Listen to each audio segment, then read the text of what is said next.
आज हम पढ़ेंगे ईवीएस में अध्याय 1 में हमारा परिवार हमारे मित्र में पढ़ेंगे परिवार और समाज से सहसंबंध। ठीक है, पढ़ेंगे हम मनुष्य तथा समाज के जीवन में परिवार का स्थान अत्यंत महत्वपूर्ण है। व्यक्ति के सामाजिक जीवन में सबसे बड़ी भूमिका परिवार की ही होती है। सर्वप्रथम परिवार ही वह सर्वप्रथम संस्था है जिसमें मनुष्य ने सामूहिक रूप से रहना सीखा और उसका संगठित जीवन परिवार से ही प्रारंभ हुआ है। परिवार शब्द अंग्रेजी शब्द फैमिली का हिंदी रूपांतर है। फैमिली शब्द की उत्पत्ति लैटिन शब्द, ठीक है, फेमुलस से हुई है। किसे हुई है? फेमुलस से हुई है, लैटिन शब्द से हुई है, जो प्रायः एक ऐसे समूह के लिए प्रयुक्त होता है जिसमें माता पिता बच्चे आदि शामिल होते हैं। साधारण शब्दों में विवाहित जोड़े को परिवार की संज्ञा दी जाती है, किंतु समाजशास्त्रीय दृष्टिकोण से इसे परिवार शब्द का प्रासंगिक मापदंड नहीं माना जाता है। समाज शास्त्रियों के अनुसार परिवार में पति पत्नी और बच्चों का होना अनिवार्य होता है। ऐसे में किसी एक के अभाव से वह परिवार न होकर गृहस्थ का रूप ले लेता है। इसलिए ऐसा कहा जाता है कि सभी परिवार गृहस्थ तो होते हैं, लेकिन सभी गृहस्थ परिवार नहीं होते हैं। सामान्य रूप में परिवार को सामाजिक संगठन की मौलिक इकाई माना जाता है। परिवार से ही बालक की प्रारंभिक शिक्षा प्रारंभ होती है। बालक परिवार के द्वारा ही प्रेम, सहयोग, अनुशासन आदि गुण सीखता है। समाज में परिवार अत्यधिक महत्वपूर्ण समूह है। मैकाइवर एवं पेज के अनुसार परिवार पर्याप्त निश्चित यौन संबंध द्वारा परिभाषित एक ऐसा समूह है जो बच्चों के जनन एवं पालन पोषण की उचित व्यवस्था करता है। परिवार के कार्य। मैकाइवर ने परिवार के कार्यों को दो भागों में विभाजित किया है, आवश्यक और अनावश्यक। परिवार के आवश्यक कार्यों के घर विभिन्न प्रावधानों को सम्मिलित किया जाता है, जबकि अनावश्यक कार्यों में मनोरंजन से संबंधित कार्यों को सम्मिलित किया जाता है। आर्थिक क्रियाकलाप, शैक्षणिक क्रियाकलाप तथा लैंगिक व प्रजनन के क्रियाकलाप परिवार के आवश्यक कार्यों में सम्मिलित किए जाते हैं।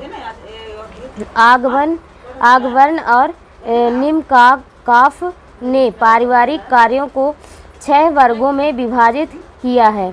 आर्थिक, प्रकृत्यात्मक, रक्षात्मक, आनंदप्रद, धार्मिक और शैक्षणिक क्रियाकलाप। लुंड वर्ग ने परिवार के 4 प्रमुख मूलभूत क्रियाकलाप बताए हैं, जिनमें प्रमुख रूप से प्राथमिक समूह का संतोष, श्रमिकों का सहयोग व विभाजन, बच्चों की देखभाल व प्रशिक्षण तथा यौन व्यवहार और प्रजनन का नियमन आदि सम्मिलित है। परिवार की विशेषताएं। परिवार की अनेक विशेषताएं होती हैं जो निम्नलिखित हैं।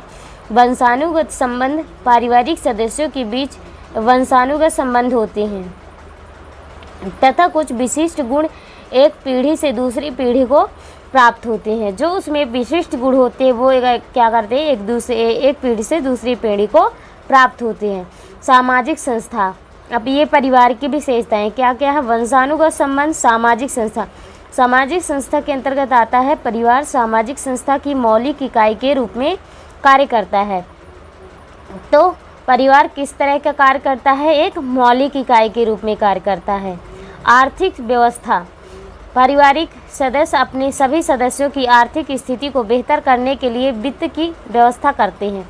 यानी कि आर्थिक व्यवस्था कैसे खर्चे चलेंगे, इनकी सबकी वित्त की व्यवस्था करते हैं कौन? परिवार।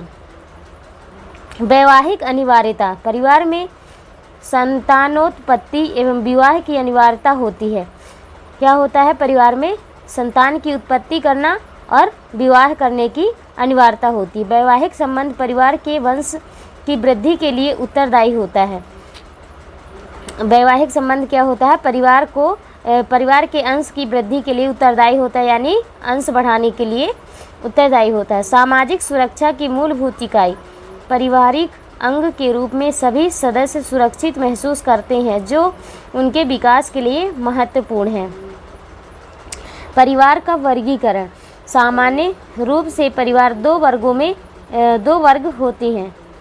अपने परिवार का वर्गीकरण किया गया है, तो परिवार सामान्य रूप से परिवार दो वर्ग होते हैं परिवार के। फर्स्ट होता है एकल परिवार। इसमें पति पत्नी तथा उनके अविवाहित बच्चे सम्मिलित होते हैं।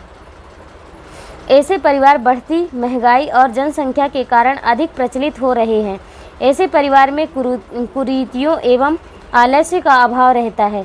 व्यक्ति का विकास होता है व कलह की संभावना नहीं रहती है।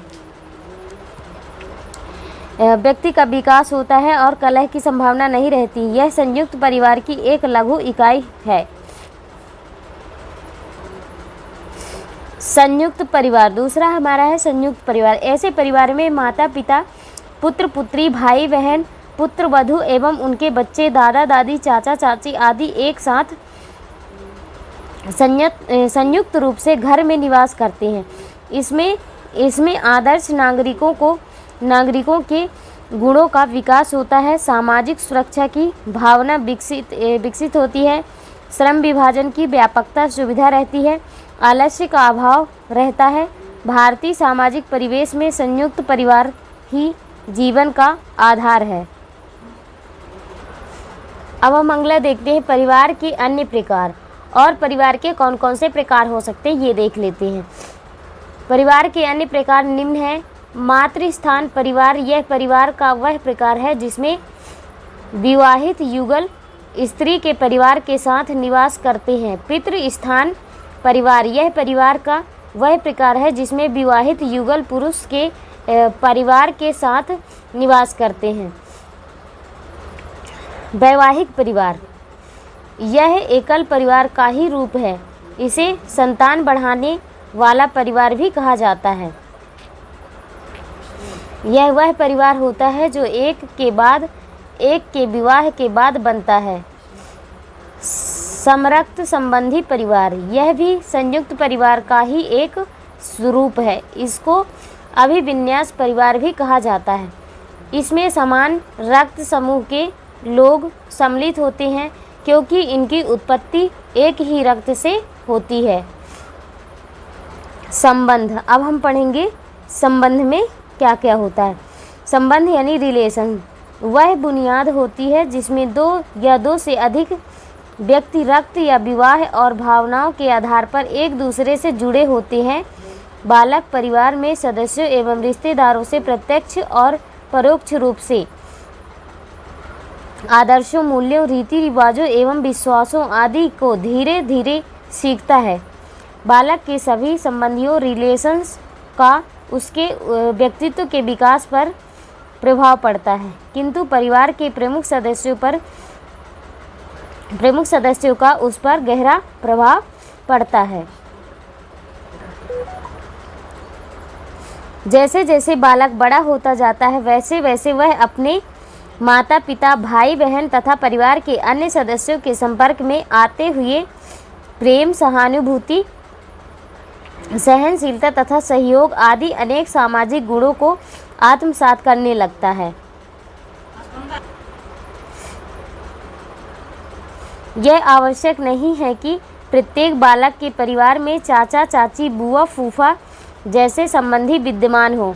कक्षा में मौजूद बच्चों की पारिवारिक विविधता से शिक्षक बालकों को इसके विषय में विभिन्न प्रकार की जानकारियां उपलब्ध करा सकते हैं। संबंधों का वर्गीकरण। सामान्य रूप से संबंध दो प्रकार के होते हैं। एक है वैवाहिक संबंध। सामान्य तौर पर इस प्रकार के संबंध विवाह के कारण उत्पन्न होते हैं, जैसे पति पत्नी, सास बहू आदि। समरक्त संबंध। दूसरा है समरक्त संबंध। इस प्रकार के संबंध रक्त के आधार पर बनते हैं। ऐसे संबंधों की सामाजिक स्वीकृति आवश्यक होती है, जबकि प्राणी शास्त्रीय अनुबंधों में स्वीकृति आवश्यक नहीं होती है, जैसे माता पिता एवं पुत्र पुत्री के बीच का संबंध। परिवार और समाज में सहसंबंध। परिवार और समाज में सहसंबंध निम्न बिंदुओं द्वारा समझा जा सकता है। परिवार को समाज की लघु इकाई कहा जाता है।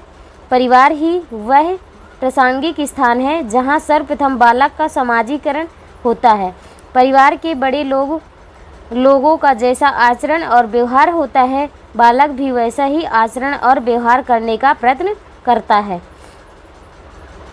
बालक के परिवार की सामाजिक स्थिति भी बालक के सामाजिक विकास को प्रभावित करती है। माता पिता के स्वास्थ्य और शारीरिक रचना का प्रभाव उनके बच्चों पर भी पड़ता है। यदि वे रोगी और निर्बल हैं तो ऐसी संभावना होती है कि उनके बच्चे भी वैसे ही हो सकते हैं। स्वस्थ माता पिता की संतान का ही स्वस्थ शारीरिक विकास होता है। बालक के स्वभाव विकास में वातावरण के तत्व सहायक होते हैं। बालक को सही वातावरण उपलब्ध करवाने की जिम्मेदारी उसके परिवार की ही होती है।